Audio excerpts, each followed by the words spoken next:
Good evening.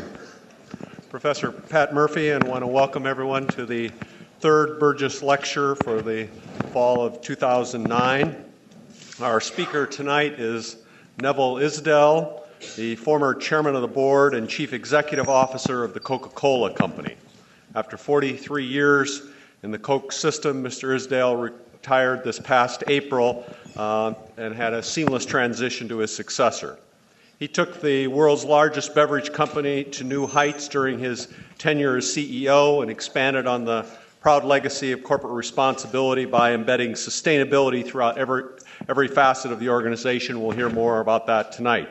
And he also led Coca-Cola's return to Fortune's most admired company list in 2006, and in 2009, they're number 12. He joined the Coca-Cola Corporation in 1966 in Zambia, where he grew up. He's actually a native of Northern Ireland, grew up in Zambia, educated at the University of Cape Town in South Africa, and a graduate of the Harvard Business School's Management Development Program. But he's had assignments with Coke during his distinguished career in not only South Africa, Australia, Philippines, Germany, president of Coke of Greater Europe before his move to Atlanta and up the organization chart there. He serves currently as chairman of the International Business Leaders Forum and the U.S.-Russia Business Council. He's a trustee of the World Wildlife Fund and recipient of the Clinton Global Citizen Award and the Woodrow Wilson Award for Corporate Citizenship. Where I became more aware of Mr. Isdell was in the May-June 2008 BizEd magazine, which is published by our accrediting body, and they had a major interview with him, and I'll just give you the title of the article, Good Works, and it said, for Coca-Cola's Neville Isdell, corporate social responsibility isn't just about good deeds, it's about good business. And one thing that I didn't talk about is his academic background, and this quote will give you insight into that. When I went back and told my old sociology professor that I was with Coca-Cola, he asked me why. I told him I believed that I could add value to people's lives to a far greater degree working for the Coca-Cola Company than I could working as a social worker. And he's an accredited social worker back in South Africa. The title for his talk tonight is The Corporate Responsibility of Multinational Corporations. And since this is his first trip ever to Notre Dame, let's give him a hearty Notre Dame welcome.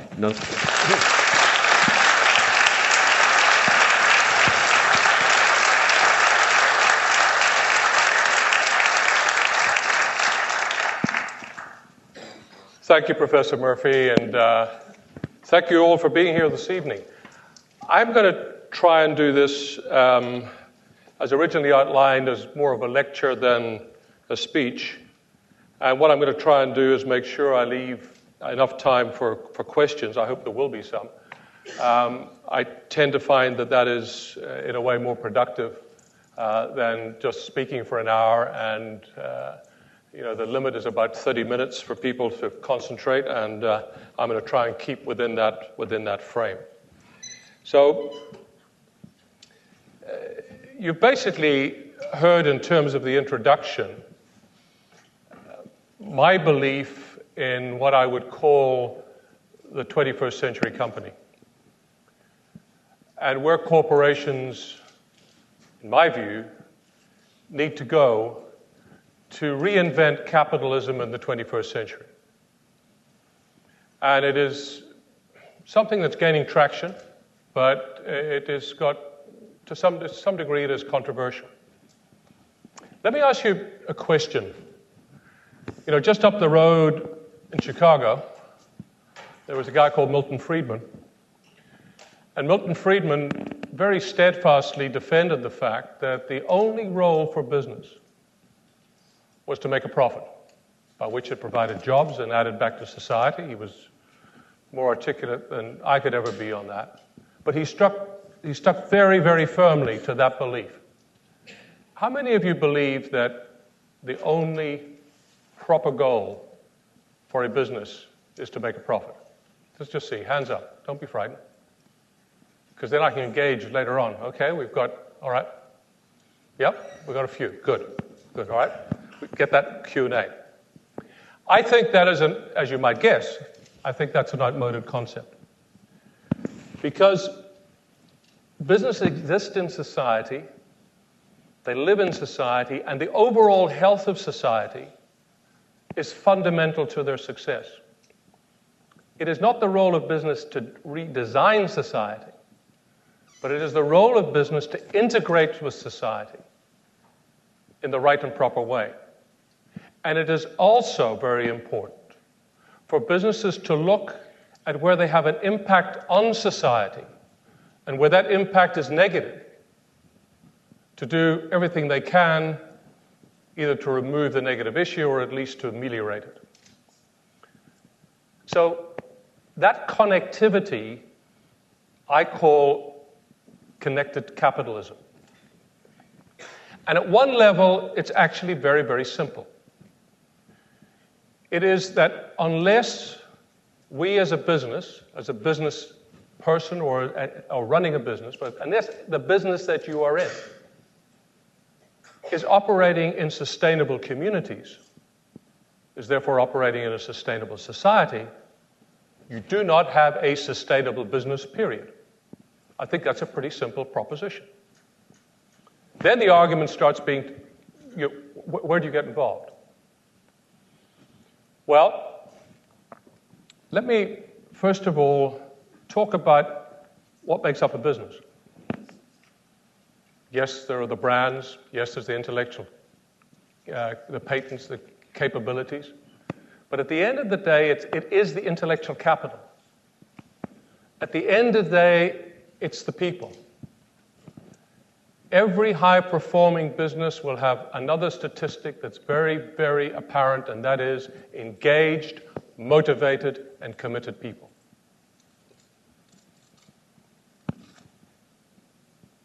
We talk about businesses as an organization. I would say it's an organization, but it's also to some degree an organism. Because it's an agglomeration of all those human beings who are within that business. And every single one of us is engaged in society.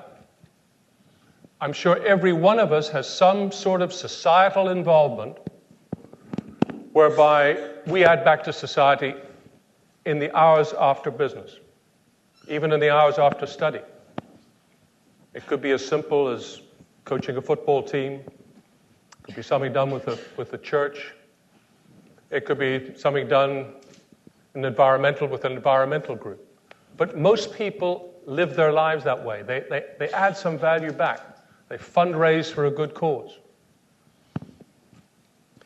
The old raw capitalism created to me almost a hermetically sealed container where there was a divorce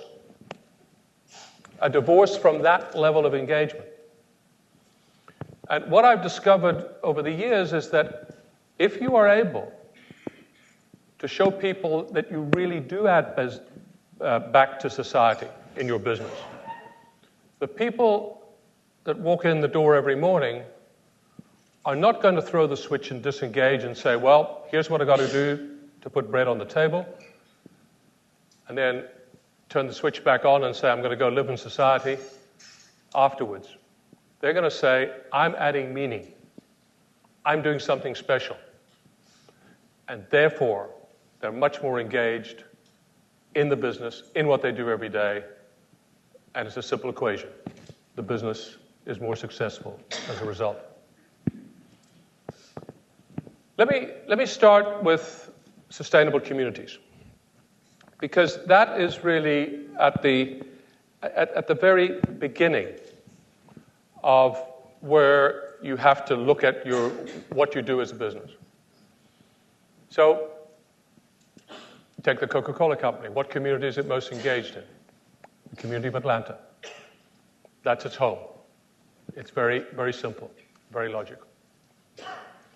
But even if you take the level of commitment that Coca-Cola company has demonstrated over nearly 125 years in Atlanta, today there's a crisis for capitalism. There's a crisis even for the Coca-Cola company.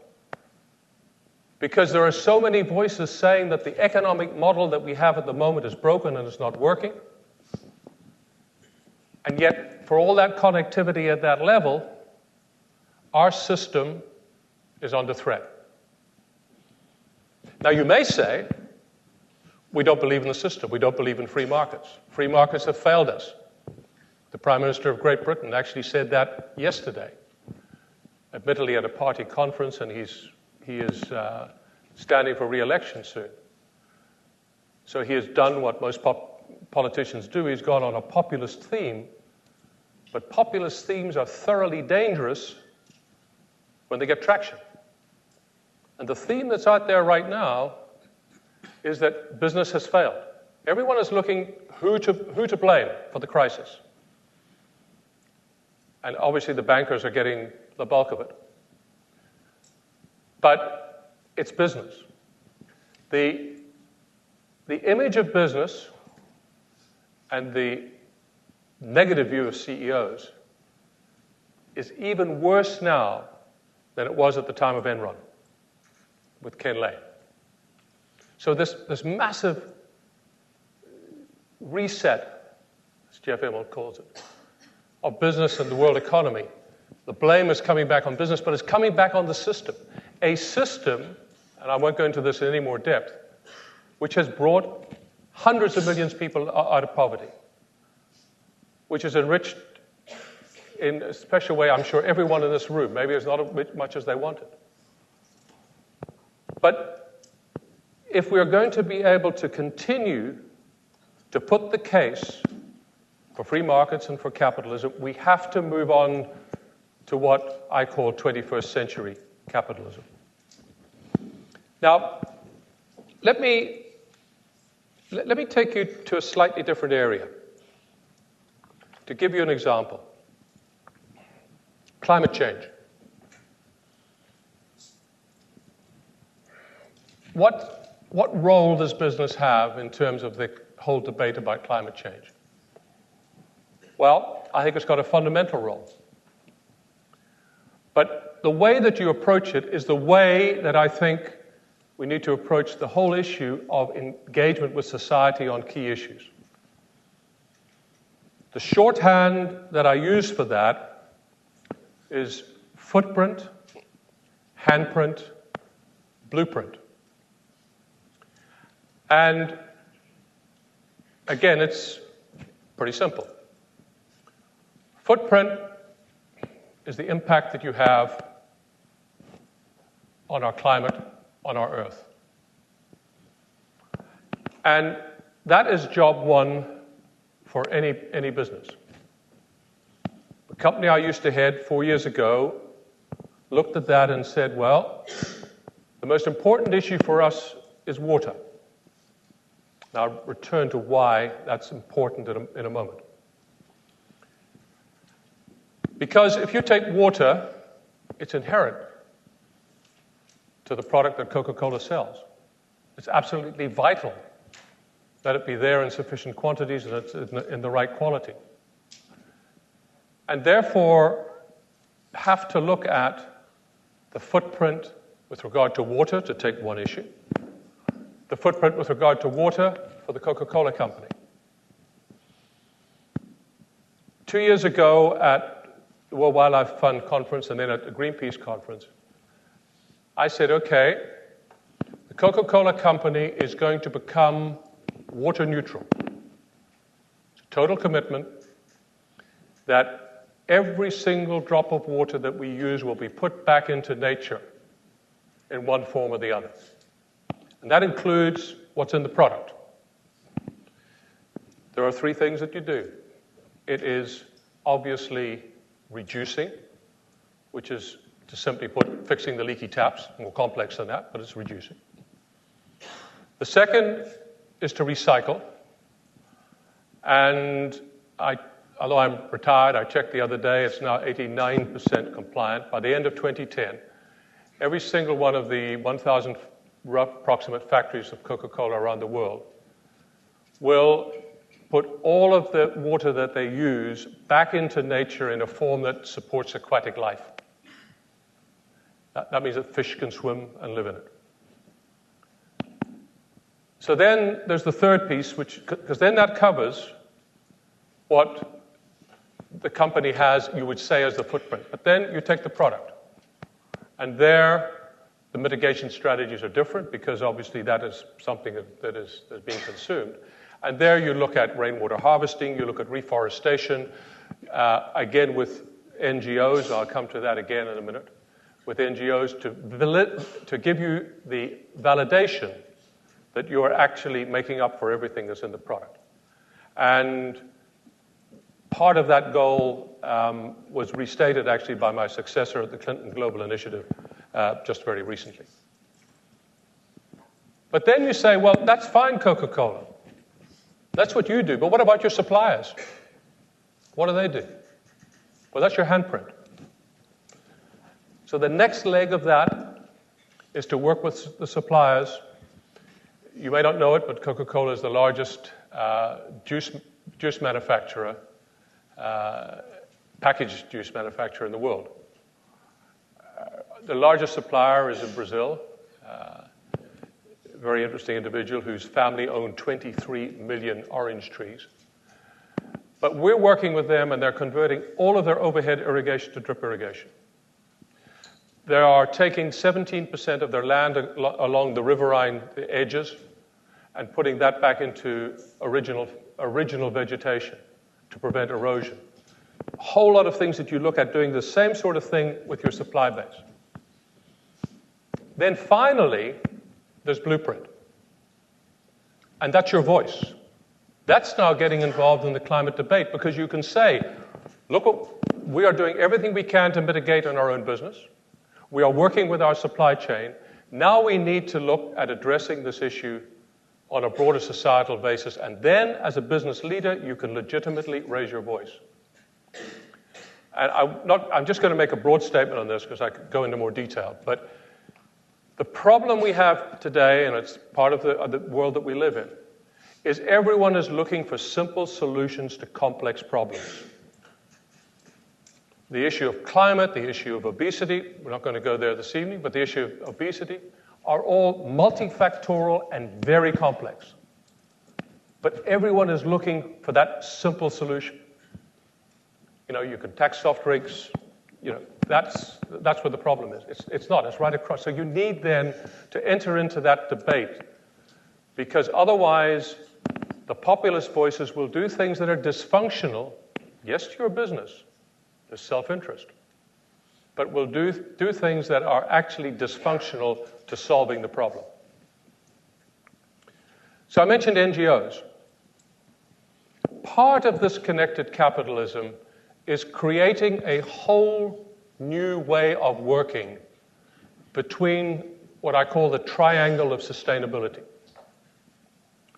Governments, civil society, which includes NGOs but also academia, and business. Each one in their own way has got their own skills, competencies. None of them on their own can solve the problems. And yet, brought together sensibly, there is a multiplier effect which can help to solve the issue of climate change, which I've been referring to specifically, but also broader, more relevant problems. Now, let me come back to the Friedman comment. To some degree, Friedman was living in a different world. And what he was talking about was, in a way, something different to what I'm talking about. He was talking about corporate philanthropy. And I think he had a point.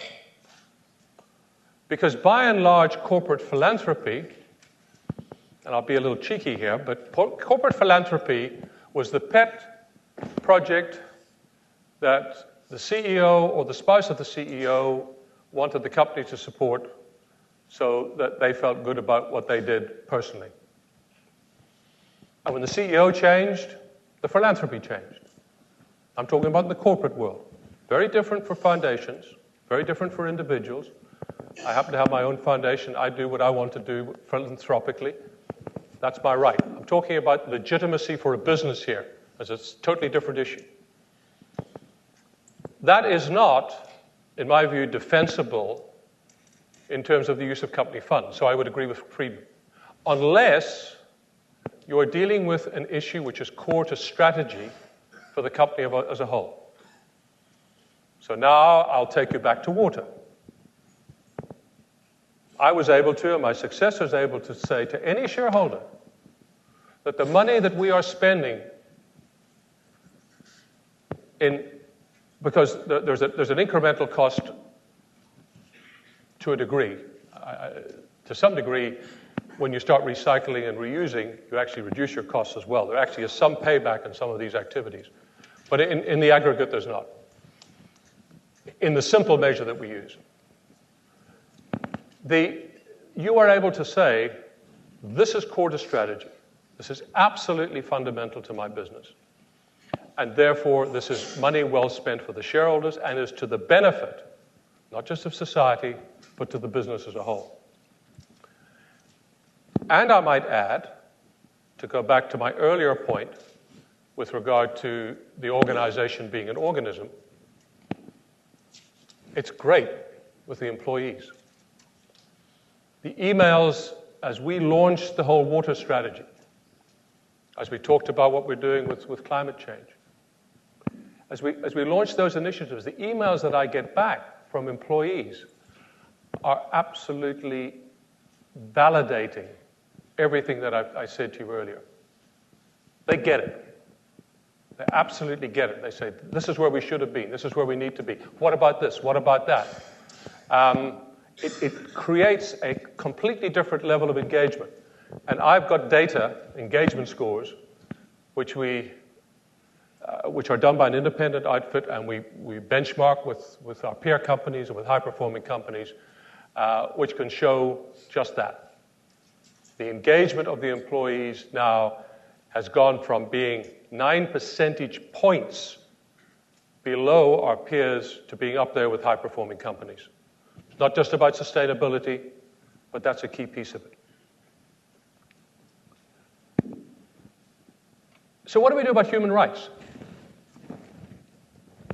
That's a very, very difficult area. And there's been a lot of dispute between business and certain NGOs and also even with the UN in terms of what their role is in the implementation of all that flows from the UN Declaration on Civil Rights, on human rights. And of course, as part of that new framework, there's been the UN Global Compact, which I was proud to sign some 3 years ago, which commits businesses to ensuring that they are not breaching basic human rights, amongst other things, the Global Compact. Now, the difficulty comes, what do you do when you're in a country where the human rights abuses of the government are potentially egregious?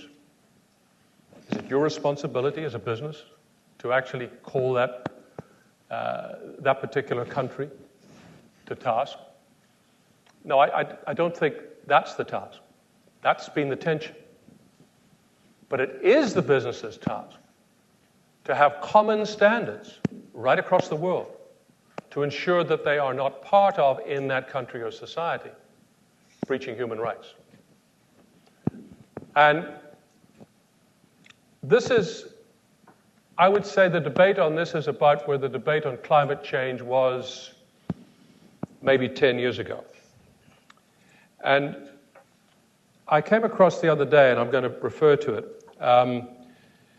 a definition of the 5 stages of corporate responsibility by Simon Zadek, and I can't give you a reference to him, but he said that the way that business have tended to react, and this was true of climate change, but very true now on the whole issue of human rights, is stage one, which is defensive.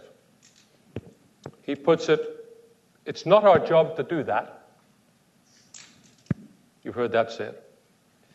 Then there's being compliant. Well, okay then, we'll do just as much as we need to do. This is shorthand for that.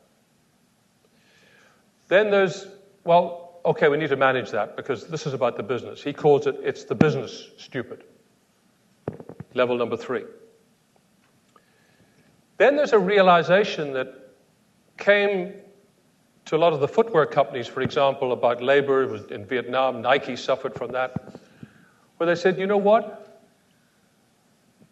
Yeah, this is difficult. Yes, it costs more. But you know what? There's a competitive edge here.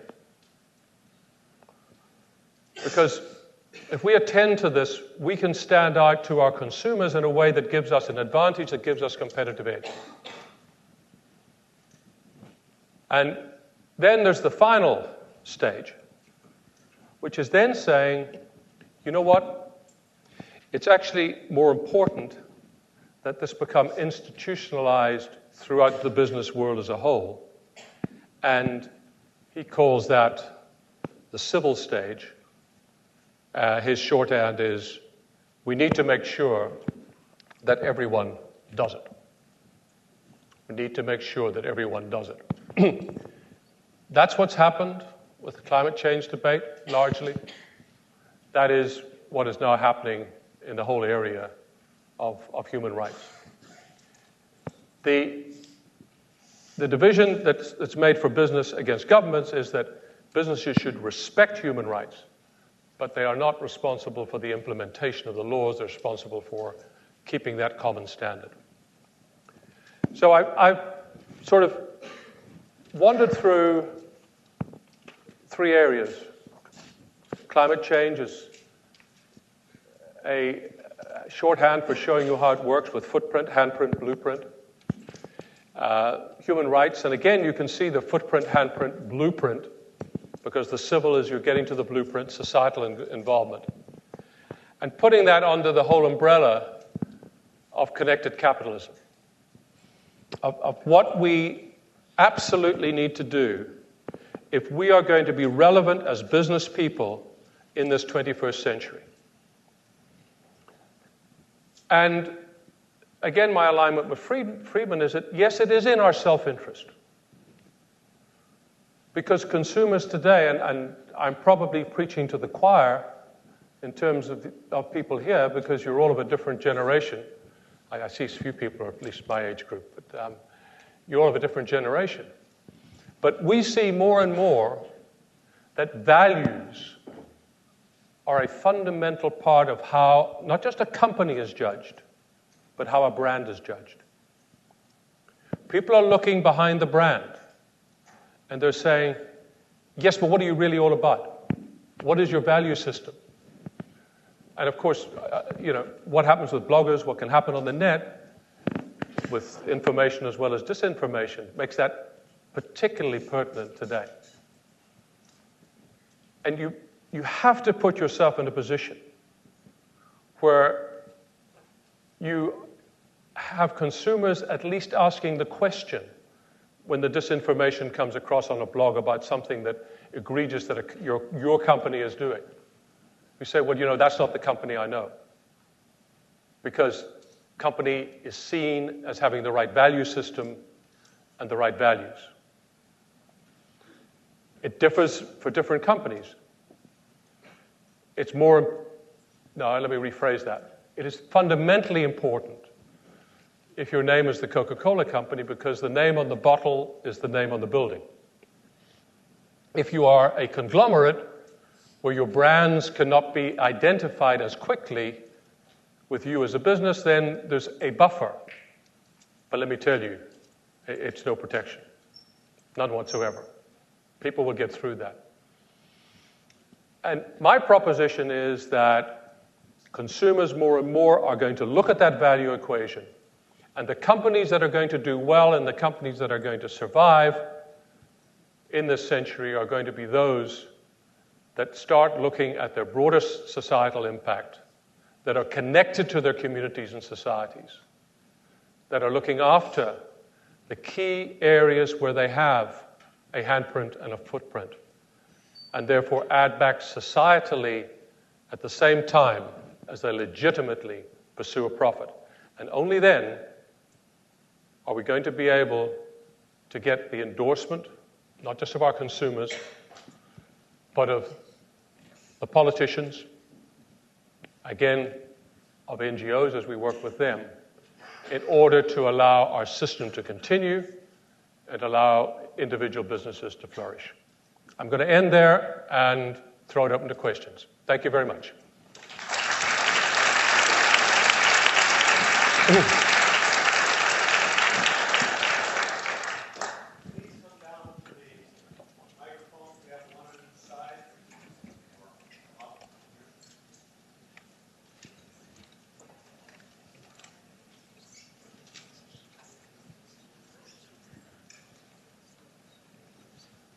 You started out by asking us if we agreed with Friedman or not. I am one of the individuals who agree with Friedman. Sorry, just as an echo, sorry. Oh, sorry. You started out asking us if we agreed with Friedman or not. I'm one of the people who agree with Friedman.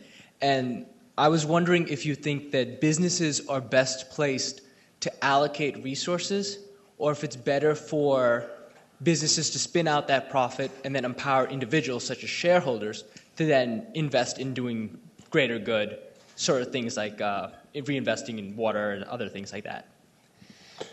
I don't believe it's either or, because I think businesses have got a role to play, but I think there's a link through to their own employees, there's a link through to NGOs, there's a link through to government. I think it's pulling that together in a holistic way, which is actually a solution. I don't think it's choosing one. But certainly, if you talk to NGOs, and I mean, I'm on the board of WWF, they'll say, the shorthand answer I'll give you, they'll say, look, we've made the case for climate change. Now, you can argue it's not fully made, etc., but largely it's made. They then say, well, what resources have we got to actually go make a difference? As they do joint projects, water is one of the ones, WWF, they've got the knowledge and they've got a lot of intellectual capital that we need. We've got implementing capacity. The implementing capacity is both formal in terms of the business, but also volunteer in terms of the employees, because people sign on to things. So this is why I'm saying it's not either or. And you pull that all together, and you get much more impact and you get much better solutions. Does that answer your question? Yeah, so you look at companies more as being facilitators in the process. Yes, but in some areas, implementers. Because if you think of my water example, the Coca-Cola, that's implementing. That's saving water. That's cutting down. So you implement there, but when you deal with if you deal with the supply chain, you're starting to facilitate with regard to other companies, and then as you go to blueprint, then you're getting into the debate. So it varies. Okay. Thank you.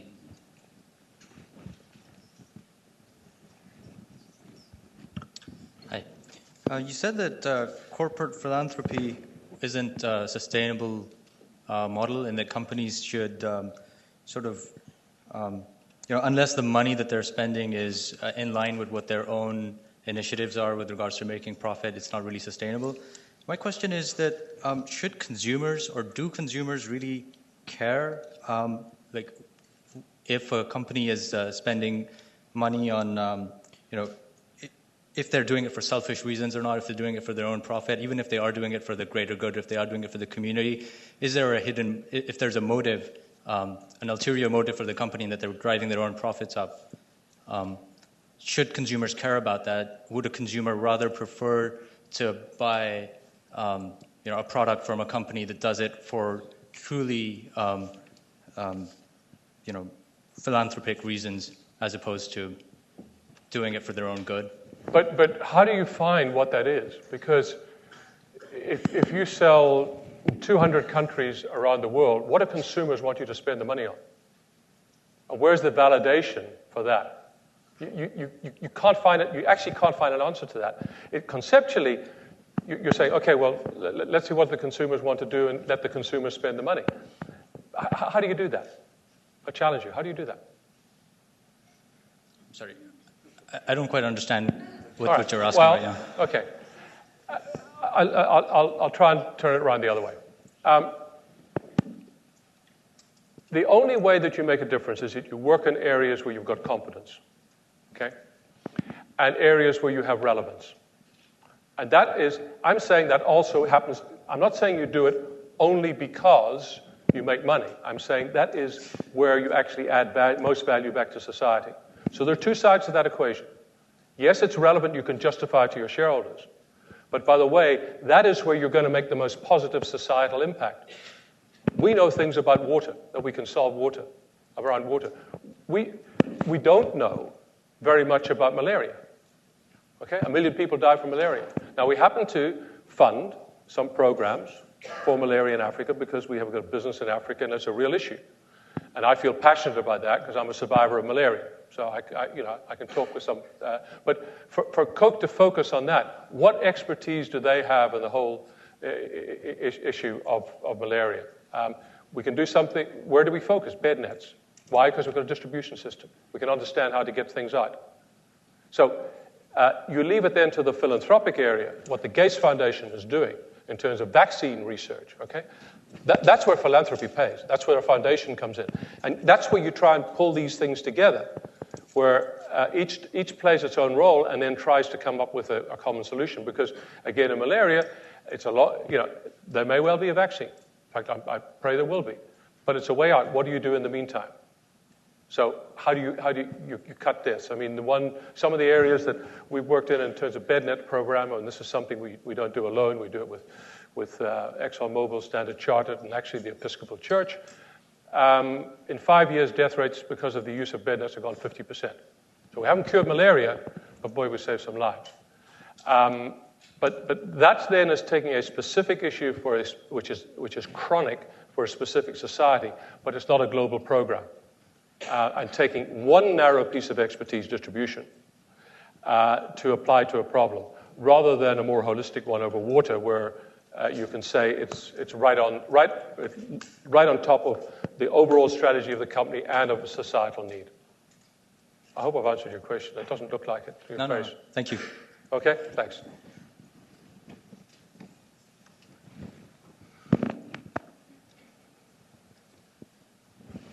I guess I've got a quick one while he's going down the stairs. You spoke critically of populist movements, and I wonder if issues like climate change and human rights would have been brought to the forefront of the corporate mind if it hadn't been for these populist movements. Oh, I'm not. Well, populism to me is finding very simple solutions to complex problems. Okay, and it is. I took a shot at the British Prime Minister, okay? That is saying that we no longer believe in, it's not exactly what he said, but it's blaming markets for the problem. It's a systemic problem. It's a broader problem. It's actually human greed and envy. It's something that's, in all of us, all right? Yes, there are changes that are going to have to be made, brought about regulation. I'm not going to go into bankers' salaries, but all of those issues. But the populism, when you focus, in fact, bankers' salaries is quite a good one. It's actually more in Europe than it is here, but it is the hot issue. Everyone wants to legislate for how much a banker gets paid. That actually doesn't solve the issue. It is symptomatic of the problem, and so there's a populist appeal around it. And you have to think of things more broadly. Those are the sort of issues where I say dragging down the system, talking about. I'll give you a climate example. This was in Britain as well. The whole issue with regard to flying flowers from Kenya into Britain and the carbon footprint caused by the air travel. Did you read about that? Okay. And there was a whole boycott started against flowers from Kenya. Well, number one, that put a lot of farmers in Kenya out of business. Okay, you can say that the jobs were not right because they were anti-carbon.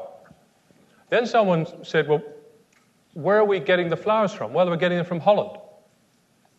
because, by the way, the transportation is much less, and the carbon footprint of the transportation is much less. But how do they grow the flowers? In greenhouses that are heated. Where do you grow the flowers in Kenya? Out in the open with the sun. If you look at the whole chain, the whole carbon chain, right? The footprint in Kenya is a lot less than it is in Holland. But this is the sort of populism that I'm talking about. The broader issues. I mean, you can hear I'm out on human rights way ahead of where most business people are. Okay, these are fundamental issues, and those are ones that need to be addressed. So I'm with you from that. I wouldn't put those in the populist range. Okay, are you with me? Yeah. Okay. You talked about really using ethical suppliers and really working with your suppliers and making sure that's ethical. So I wanted to know how you're dealing with sort of that situation with Colombia, where there are allegations sometimes with unethical practices in Colombia. Well, I know you've read the website Killer Coke then. There have been a whole lot of studies that have been undertaken against those allegations.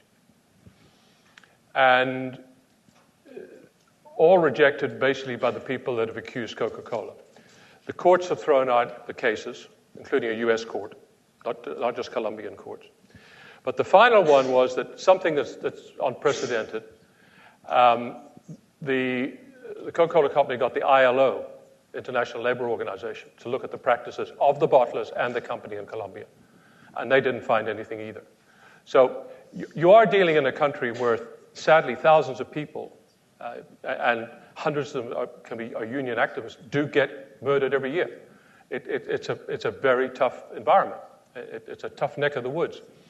But in terms of everything that's out there, the Coca-Cola company, and this all predated me coming back in as chairman, but we've looked at, I don't have a vested interest in getting the nothing was done answer. I wanted to get the answer. And I'm afraid what's on that website is not correct. Okay? Actually, I'm pleased it's not correct. I shouldn't say afraid. We give a different take on corporate responsibility. I think there's an undeniable influence of Coca-Cola being in Atlanta that attributed to Atlanta getting the '96 Olympics. Do you think that McDonald's, as another multinational corporation, has a responsibility to the city of Chicago to lobby on behalf of the city of Chicago for the 2016 games? And what can you tell us about Coca-Cola's involvement with the Atlanta games? Okay. Well, I guess it's long ago now. It's so long ago now that I can say that the Coca-Cola company doesn't really have that much influence against who chooses it. And what they try to do is be even-handed against supporting all the bids, because Coca-Cola company doesn't just work, and it's the same as McDonald's, doesn't just work in Chicago or Atlanta, work around the world. And they got a good business in Brazil, and they don't want to be seen as being anti-Rio. So it's a very difficult balancing act that you have to have. The second thing I'd say is the most expensive option for Coca-Cola was the Olympics in Atlanta, because it comes home, and who's got to foot a lot of the bill? Coca-Cola company, and that'd be the same for McDonald's. Now, would they want their home city to win? I'm sure that's true, but actually, self-interest would take you the other way. But today, this is more geopolitical than McDonald's can have influence over, or Coca-Cola, and it's all going to be. I think if you look at this is not going to the press, but I think the conventional wisdom is Madrid's got a problem. They're following the Olympics in London. So it's unlikely that there's, that's going to happen. Japan, the enthusiasm of the public is not that high, so that may count against them. And then the two ones that are the strongest are Chicago and Rio. And Rio's knock is it safe? Not more than can they do it. And Chicago again is actually won a commitment, but was certainly one of the perception of the United States in the eyes of other countries, which has radically changed why Barack Obama is going to go personally to Copenhagen for the vote.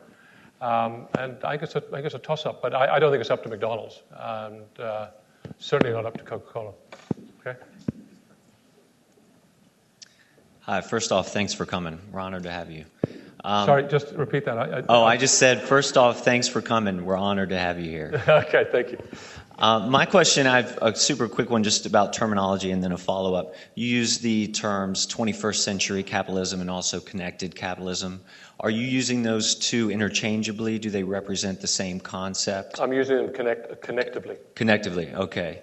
And then my other question, follow-up to that is this new form of capitalism, would you say it is in many respects, the same as the old version of capitalism in its motivations and goals, except that it is enlightened to the fact that its sustainability is tied to the sustainability of the community? Let me put it this way. In a way, it is absolutely tied to an old form of capitalism. And what I mean by that is, think of the small businesses in the small towns around the world. And think back 50, 60, 70 years. The mayor of the town was probably a local businessman. The person who helped fund the baseball team. There were local people, local businessmen. Because, cities at that time were probably 20% of the world's population. There's a tipping point that happened last year. Now more than 50% of the world's population live in cities. So you've got a depopulation, percentage depopulation, because obviously the world population is growing, taking place. And that creates a new dynamic. But the legitimacy was never at risk because they were all there. Now, then you take the Morgans of this world, even some of the great families who made their money bootlegging, all right? The raw capitalism that brought about the birth of the trade unions to protect the exploitation of people. That was the old raw capitalism. You ain't going back anywhere near that, okay?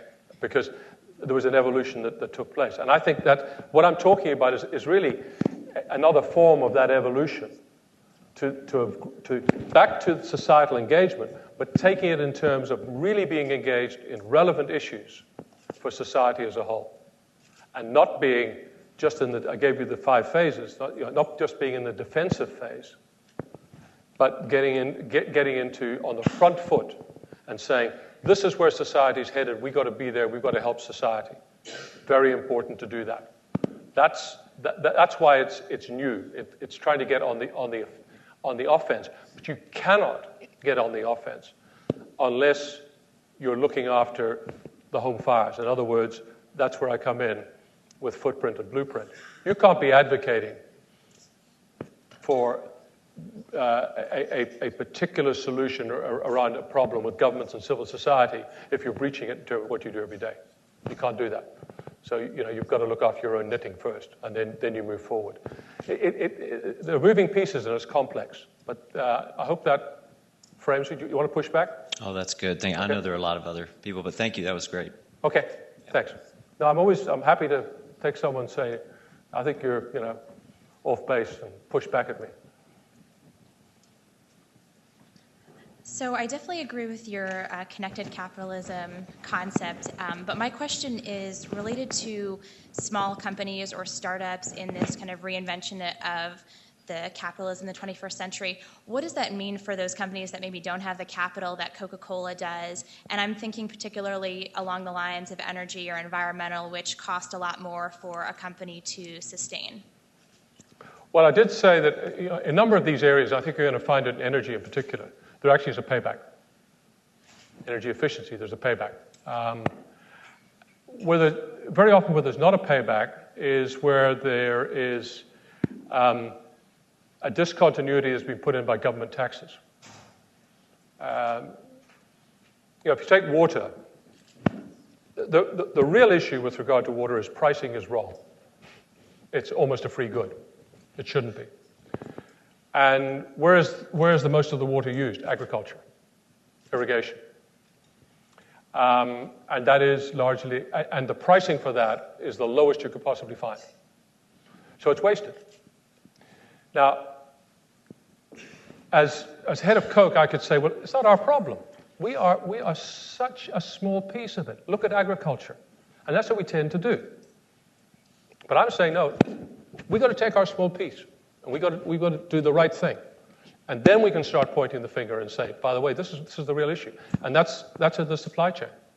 So that essentially is the concept. And that's where you get into supply chain. Then you get into policy. And then you start saying that, you know what, there is no sugar subsidy in this country, but it is a floor price, which is another the consumer pays. But that's why sugar is grown in Florida. By the way, that used to be part of the Everglades, where they grow the sugar. It can be imported much more cheaply from world sugar prices just hit a 28-year high. But up until about 6 months ago, you could import much more cheaply from Brazil. You can argue that's rainforest. Most of the sugar areas are not rainforest. So there's an art there, I promise you. But you've got to look at that whole connectivity. Again, ethanol. I'm in the Corn Belt, okay? But there's a big question about ethanol as to whether, if you look at the whole cycle, it's actually the right way. And are there other crops where the yields are actually higher? In other words, you can extract much more from the crop, and sugarcane's one, so you can get a lot cheaper ethanol out of sugarcane. But that politically is not defensible. But you could argue the problem now, because now you've looked after your side of it. You can get into the debate. By the way, I'm going to just I want to stir things up a little bit before we take another question, because I telling Professor Murphy that he needed to get his Economist this week and go to page 82, the business section. And there is a very interesting article about the pedagogy of the privileged. Business schools have done too little to reform themselves in the light of the credit crunch. This is a good debate for all of you in the business school. And the article begins, "This has been a year of sackcloth and ashes for the world's business schools. Critics have accused them of churning out jargon-spewing economic vandals." Am I talking to jargon-spewing economic vandals tonight? I don't think so, but I think there's a real issue, and they put it quite well later on when they say that business schools cannot both claim that your mission, and this is actually Harvard Business School, to educate, quote, to educate leaders who make a difference in the world, as Harvard Business School does, and then wash your hands of your alumni when the difference they make is malign. Interesting thought for you to chew on. So the final piece I'll read, and by the way, they do say that they believe this is not true before you jump all over it. But on this view, these institutions, in other words, where I am here right now, are little more than con tricks at the moment, built on the illusion that you can turn management into a science and dedicate it to the unedifying goal of teaching greedy people how to satisfy their appetites. So I've enjoyed being with jargon-spewing economic vandals, and I hope you don't think I'm one of them. Thank you very much indeed.